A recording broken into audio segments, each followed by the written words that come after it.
Hey everyone. Here are some tips to help when you are looking to buy products from a distributor or wholesaler. Even though most companies rely on a combination of wholesalers and distributors, there is some confusion about them. Here is a quick look at how the supply chain works. 1. Vendors that supply raw materials. 2. Producers who convert these materials into products. 3. Warehouses to store the products. 4. Distribution centers that deliver to retailers. 5. Retailer who brings the product to the customer.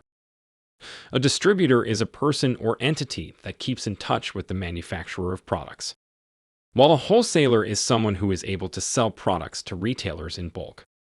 Both of the entities do perform some similar duties, but in general, the distributors act as sales reps for the producers, while the wholesaler's goal is to satisfy the needs of the retailers. It is extremely important to be able to manage who your wholesalers and distributors are, just as it is important to manage your inventory. These people are critical to the success of your company. Here are some features you should make sure a system has when looking for a way to manage this information. Manage approved and qualified vendors. Manage onboard processing for new vendors.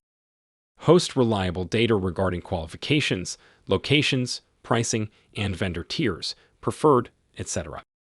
Easily identify qualified vendors for specific projects.